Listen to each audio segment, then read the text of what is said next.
this is going a little too far. And if you think not, check this out.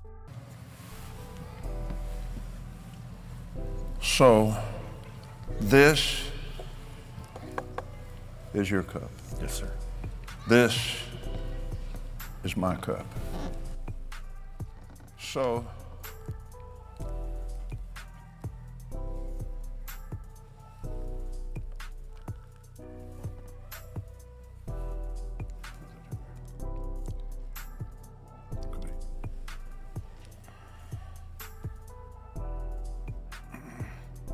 That's the cutting. Now, mind you, this is a Communion Sunday. And Kenneth Copeland is going to show you a prime example of what not to do during communion. Let's go. Now we've mixed our blood. which is his and which is mine. Now, our blood has symbolically has been mixed here.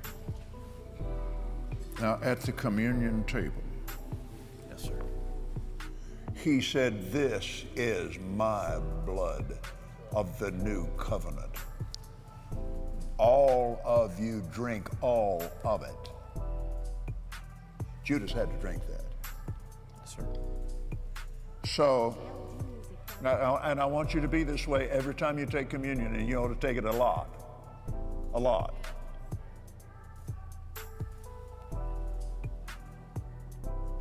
I'm all with taking communion. I'm all about breaking bread. I'm all about drinking wine. But I'm not all about drinking somebody else's blood. That's just absolute demonic. And if you agree with this, I don't know what to tell you. This is something that should not be going on the church. And I feel bad. You know who I really feel bad for? The people who are under this guy.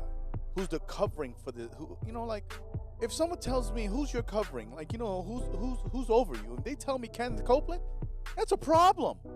That's a huge problem. Did you just see what he just did?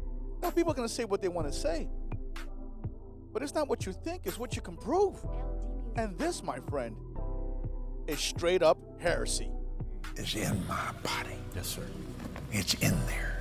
His blood is mixed with my blood. Can you see it?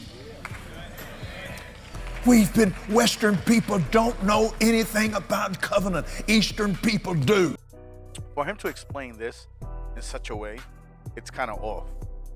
He's saying that Western eyes don't understand the Eastern eyes. We need to understand what Scripture says.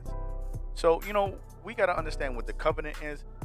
And if we look at the covenant, we go to Matthew 26:28, and it says, "In my blood of the covenant, which is poured out for many, for the forgiveness of sin." This is what he says. This is during breaking bread. We got to understand that we are not under the old covenant, which is killing of the bulls and whatnot. And we can always go back into Scripture with that. If we go to Hebrews 10, it explains everything. But just to give you a pinnacle of everything that he says, we read at Hebrews 10:4, it says, "It is impossible for bulls and goats to take away sin." That is an old covenant in the Old Testament. We have Jesus, who's the new covenant. He broke bread with us. He was the sacrificial lamb. I don't know what the heck he's talking about, but I know my Jesus did what he had to do for me. And that's a fact. So, as a matter of fact, we need to get more into Scripture and less about feelings. This is the point. We got to get less of what I think it says to what it really says.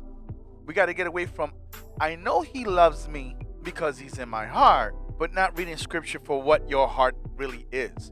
Let's stop being this progressive Christianity for we think and what we feel. Let's know what God is. Let's know what he did. Not run away and get brainwashed. Because these are what churches are doing. They're taking Scripture and they're mangling it. They're making it feel so comfy. They're becoming therapeutic. And they're just giving you what you want to hear, as they say in 2 Timothy. All itchy ears want to hear what they want to hear. This is what's going on. So my brothers and sisters, I hope this video helped you. If you like, hit that like to subscribe button so that you can always stay in tune. As always, stay blessed.